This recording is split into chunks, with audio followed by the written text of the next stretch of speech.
Hey guys, tonight we're heading back to ancient Rome, not to admire marble statues or march with legions, but to shadow a humble, underappreciated laborer, a Roman fuller. That's right, someone who cleans clothes for a living in a world without detergent, running water, or, well, dignity. Picture this. You wake up on a straw-stuffed mattress, nestled in a cramped upstairs room above the Fullonica, the laundry workshop you practically live in. Your nostrils are immediately assaulted by the tang of ammonia drifting up from the courtyard below. And yes, that ammonia comes from exactly what you think it comes from. Welcome to ancient dry cleaning. Your tunic, stiff from yesterday's sweat, and soap residue scratches your skin as you dress in the semi-dark. There's no glass in the window, just a wooden shutter, and you nudge it open to reveal a sky smeared with early morning indigo. The faint clatter of hooves and the distant shout of a bread seller echo through the narrow alley. You pull on your work sandals, though honestly they won't stay on long, and clamber down the stairs, ducking to avoid the hanging herbs meant to mask the smell from the vats below. A hopeless effort. As you step into the courtyard, you pass by an elderly slave stoking the coals under a water pot. Steam curls lazily into the cool morning air. Chickens peck at a dropped fig near the threshold. You sigh and stretch your back, already anticipating how sore it'll feel by sunset.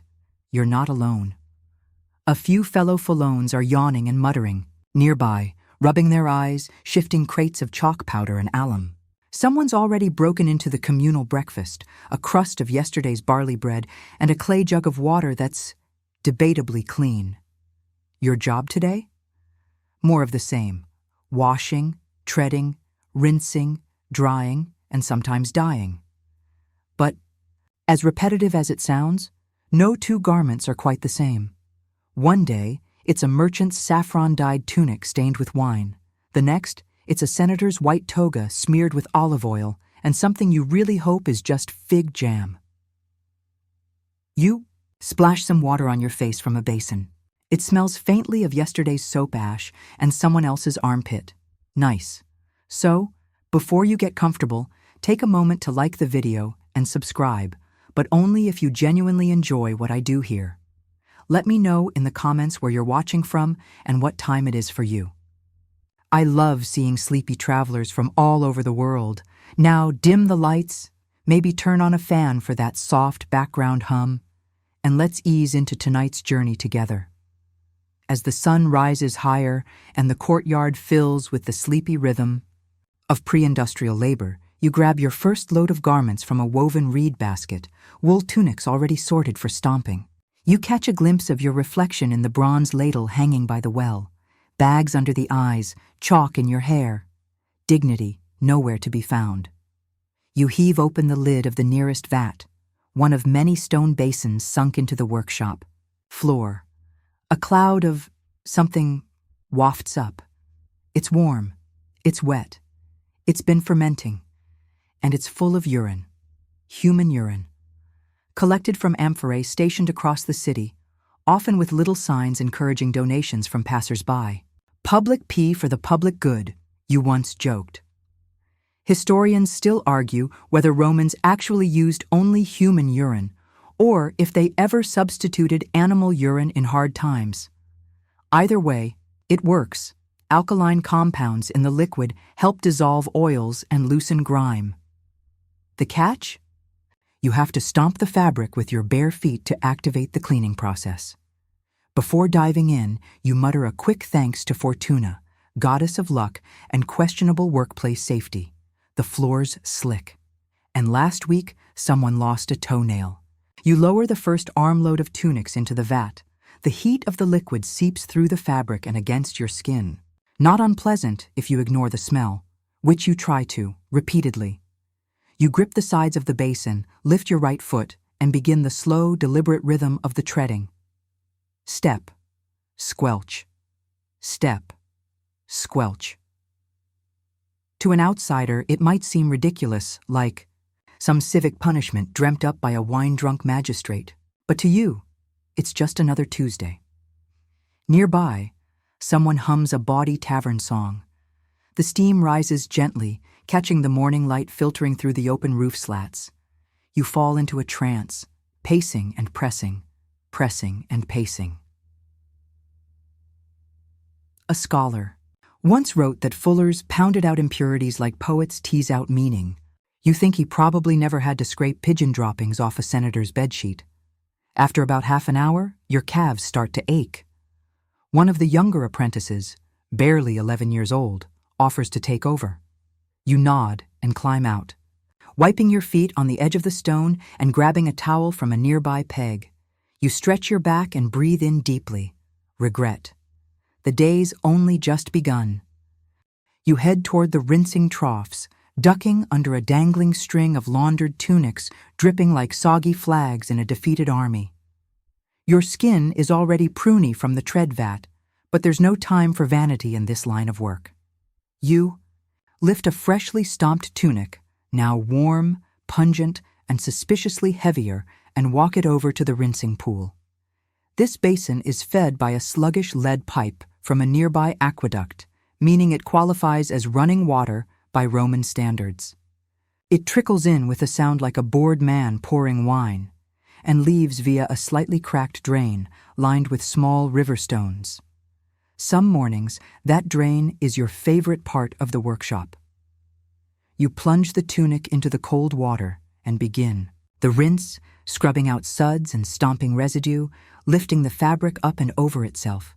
Your hands work automatically, scrape, squeeze, submerge, as if they know what to do better than your brain does.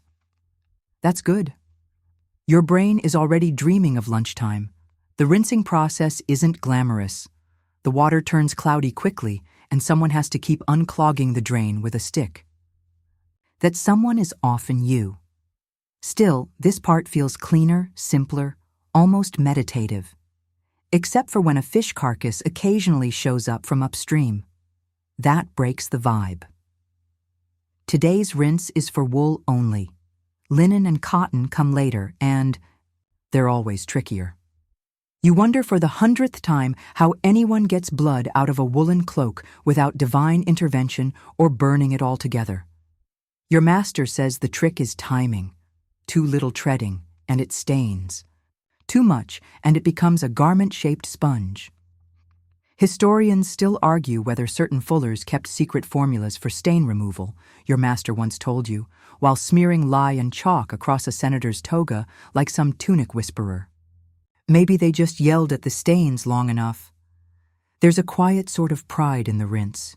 The tunic starts to look, well, wearable. You imagine its owner, a baker's apprentice maybe, or a retired legionary, receiving it later that week and sniffing it skeptically, but putting it on anyway. You carry the rinsed tunic to the pressing bench, just a smooth slab of marble, where garments are laid out and slapped flat with the palms of your hands. No fancy roller press here.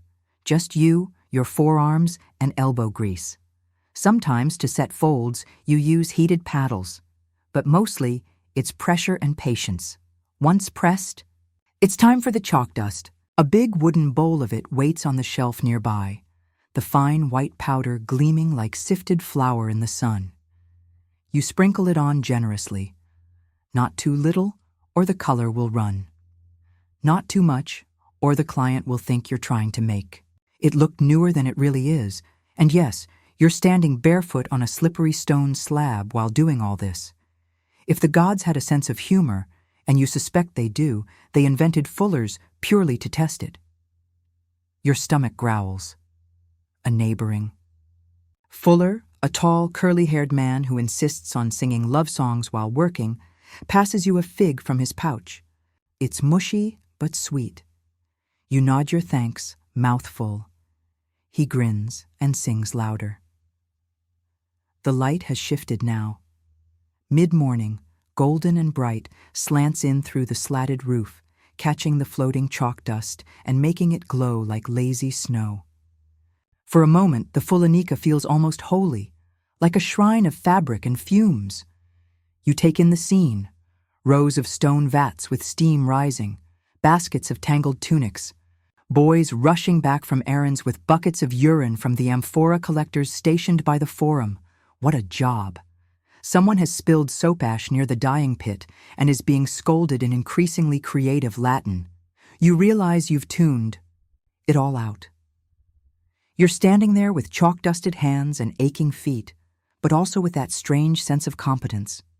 You're a gear in the fabric machine of the empire.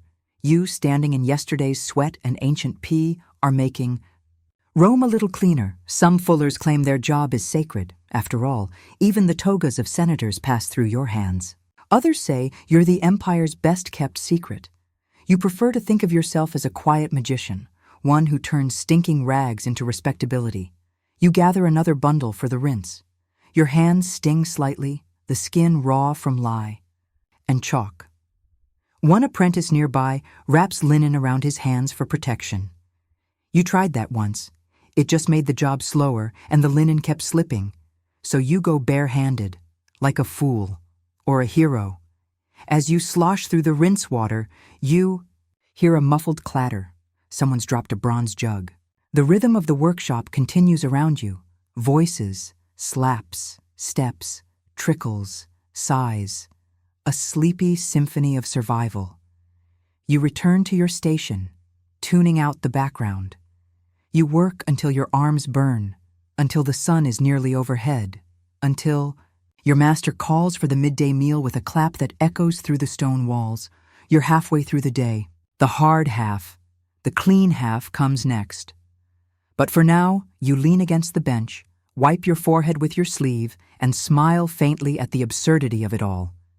In a world ruled by senators and centurions, you, a humble fuller, are the true force of civilization. At least that's what you tell yourself, between rinses. Lunch arrives not as a feast, but as a quiet relief. You retreat to the shaded corner, behind the water trough, peeling yourself away from the heat and steam. A basket sits beside you, woven reed, frayed lid, and inside the typical meal. Wedge of barley bread, a few salty olives, a handful of lentils packed into a fig leaf, and, on lucky days like this, one hard-boiled egg, still warm from the cookshop. You sit on a low stone, legs stretched out, and let your back rest against the rough wall. A breeze stirs the chalk dust into lazy spirals, and for a moment you close your eyes. Not to sleep. No fuller sleeps at midday unless they fancy being mistaken for dead. But to pause, just long enough to chew and forget the smell. Around you, the rest of the team eats too. Some on crates, others cross-legged, one bold apprentice practically lying in the cool stream of rinse water while crunching on a pickle. You spot your singing co-worker humming between bites, composing a ballad. To his olives, a few older fullers mutter complaints about taxes, or maybe back pain, or maybe both.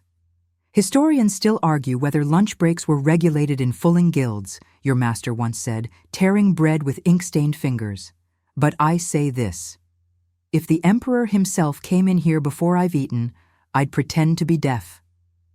You smile at the memory, crack the egg open on the heel of your sandal, and eat slowly. Across the courtyard, a client hovers, nervous, sunburnt, and clutching a linen tunic in both hands. He waits awkwardly while your master chews through a mouthful of beans and then finally rises to greet him. You catch snippets of the exchange, dates, payment, something about special treatment for bloodstains. As the heat thickens and your belly fills, time feels syrupy. There's a comfort in the sameness of days here. Even the interruptions follow patterns. The late deliveries, the panicked clients, the occasional runaway dog. But the food ends quickly. You dust off your hands, rinse them in the gutter stream, and rise. Now begins the finishing half of the day, the part that involves chemicals, brushes, and just enough artistry to make a tunic look like something a real Roman citizen would wear. Without shame. You're posted to the sulfur bench today, which sounds more dramatic than it is. It's where garments are brightened, usually by fumigation. That's right. You make clothes paler by smoking them with sulfur in a sealed cabinet. It works, somehow. You try not to think too hard about the science of it. Nobody wants to know. How many lungs were sacrificed for the perfect white? First, You check the cabinet, really just a hollowed brick room sealed with waxed cloth. Inside hangs a series of tunics on wooden rods. You light a small pot of burning sulfur and step back as the yellow smoke curls around the cloth like a ghost looking for someone to haunt. Sulfur stings your eyes and smells like old eggs left to contemplate their life choices. But it works. The tunics, once dull and grayish, emerge after several hours as bright as clouds over Capri. Well, maybe not quite, but close enough for Rome. Historians still debate how dangerous these fumes were long-term, your friend once said through a cough. But I say if your eyes don't water, you're doing it wrong. As the sulfur smolders, you head to the final bench, where garments are brushed and folded for return. This part feels like pretending, like dressing up your battered work in its best tunic and hoping no one asks too many questions. You lay out a nearly finished toga. It's heavy, woven tight, the sort of thing a mid-level official might wear to a minor ceremony. You brush it with stiff bristled reeds, smoothing out the nap of the wool, aligning its grain until it shimmers faintly in the light. Then, with a practiced flick, you fold it into a neat bundle. There's an art to folding togas. Too tight and the fabric creases. Too loose and it looks lazy. You aim for firm dignity, a little like your master on a festival morning. You tag the garment with a lead token impressed with the client's symbol. Sometimes they request special patterns. Sometimes it's just their initials. The wealthy are surprisingly sentimental about laundry. From a nearby bench, you hear laughter. A new boy has accidentally dyed his own sleeve purple in the madder vat. It'll never come out. He stares at it like he's been personally betrayed by a vegetable. Your master walks by, glancing at the cabinet of sulfur and the brushed togas. He nods. It's the highest praise you'll get all day. Afternoon in the Fullonica is a different rhythm. The loudest chores are done.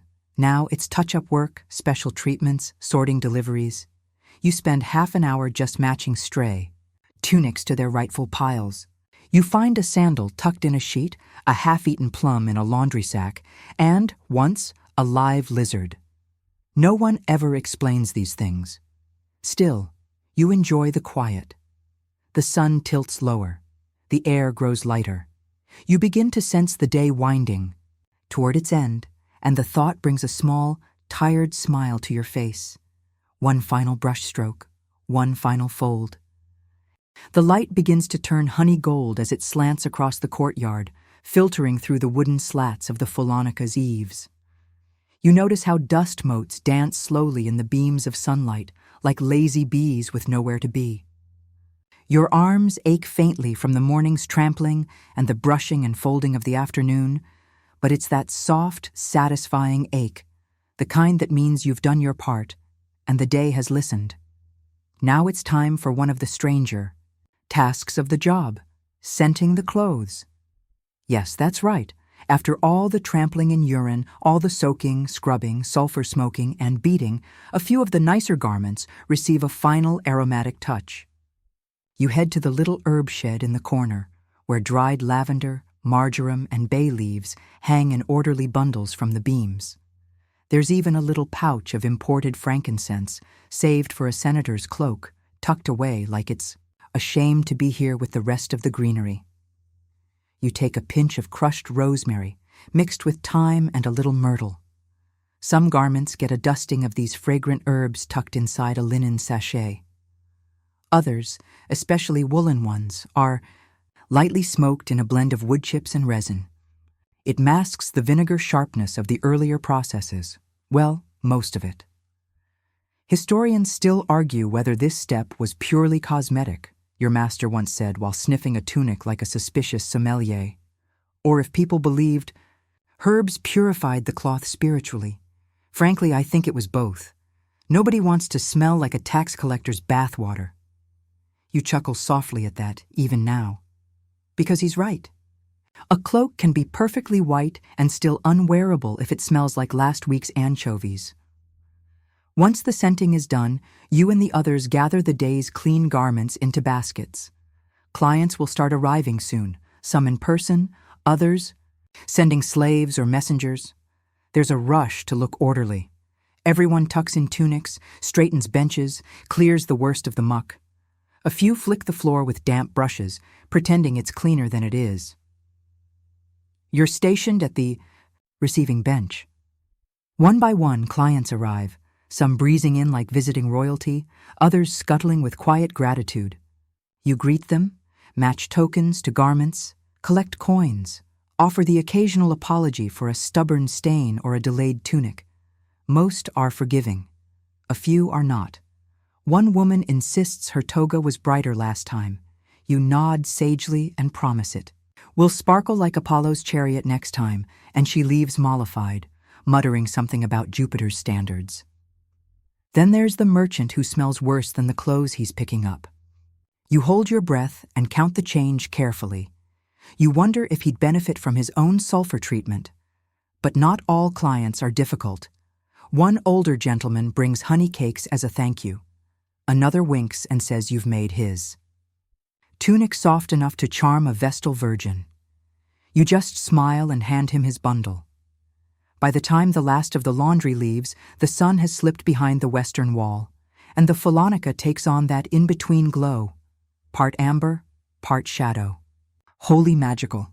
You love this moment, the exhale after a day's effort, when everything settles into its rightful place, and for a breath of time, the world is still. You wash your hands again, really wash them this time, scrubbing off soap foam, dust, and sulfur smudges. You rub a bit of olive oil into the cracks in your skin. It's a luxury, but a necessary one. Fullers get dry hands, rough, split.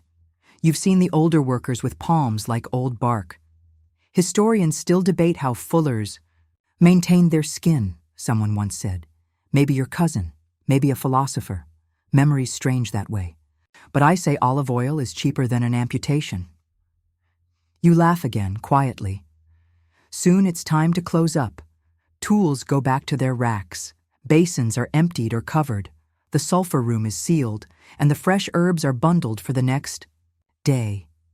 You take one last walk through the space, your sandals soft against the worn stone. Everything smells of chalk and time, and faintly of effort. Outside, twilight has folded itself across the sky like a deep blue tunic. You sling your sack over one shoulder, empty now but lined with thoughts, and step into the narrow lane. The sounds of the city take over, sandals scuffing, a cart creaking over cobblestones, laughter rising from a nearby taberna. You could go straight home. But instead, you veer toward the communal spring. The idea of rinsing your arms in cold, clean water is too good to resist. You nod to a baker hauling sacks of flour, wave at a child chasing a moth with a stick. At the spring, a few neighbors linger.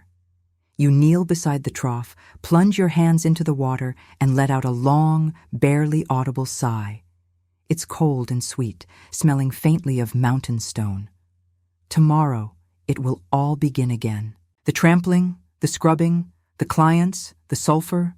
But for now, there is only this quiet moment, this moonlit water, this memory of lavender tucked into a sleeve.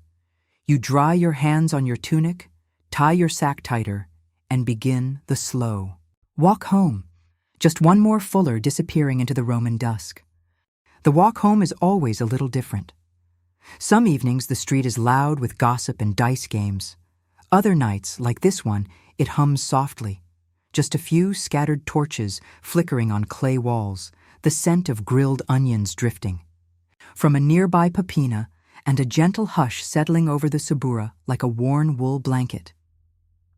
You step lightly over a broken tile, sidestep a puddle that's questionable in origin, and greet the night watchman with a lazy nod. He's leaning on his stick like he was born fused to it, eyes half-lidded, pretending he's surveying for crime. You both know he's mostly listening for snoring. Your insula is a modest one. 4 floors of stacked homes, some made from brick, others patched with whatever could be scavenged. You live on the 2nd floor, which, you've decided, is the sweet spot.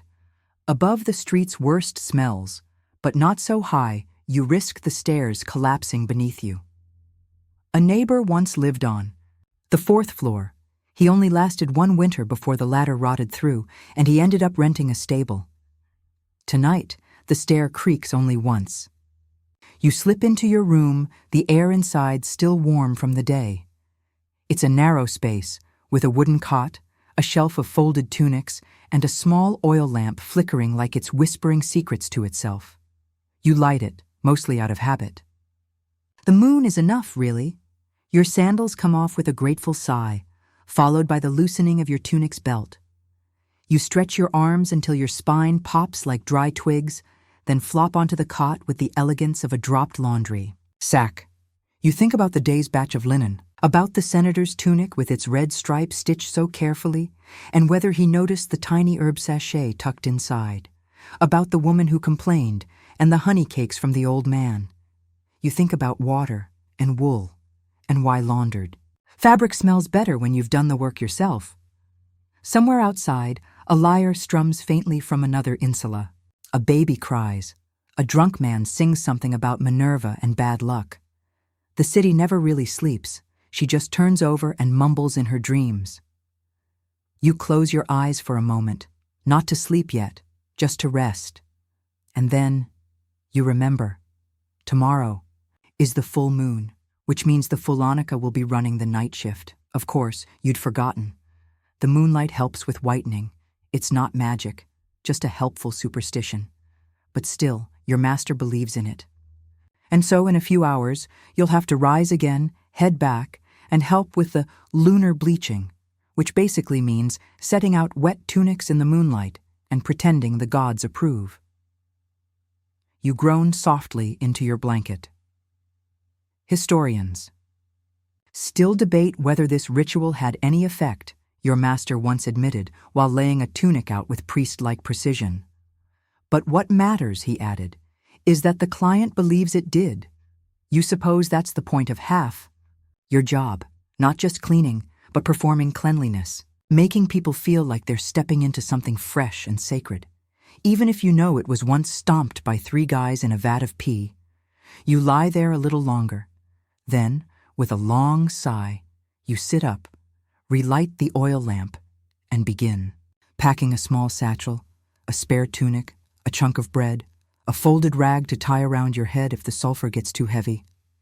You grab a fig, consider taking 2, and then remember your neighbor's goat has been sniffing around the stairwell. You'll leave one as an offering to distract it, back down the stairs. The street's even quieter now. You pass the fountain. Again, it's silver with moonlight this time, its basin like a mirror that's forgotten how to reflect. A cat watches you from a wall, judging your life choices. The Fullonica at night is a different beast. Quieter, cooler, but somehow more alive. Torches burn low in the corners, their smoke curling lazily. The vats glisten in the dim light, and the scent of soap and stone hangs thick in the air. The master nods as you arrive. Just in time, the clouds are parting. You head to the drying court, where tunics have already been soaked, wrung out, and stretched across wooden frames. Your job now is to angle them just right. Enough exposure for the dew, enough openness for the moon. You pause for a moment, standing in the quiet, looking at the moon hanging like a slice of cheese above the rooftops, a slice of cheese that's apparently good for bleaching fabric. Who knew? You get to work, careful and slow. The night is cool on your skin, and every now and then, a breeze slips between the buildings like a whispered lullaby.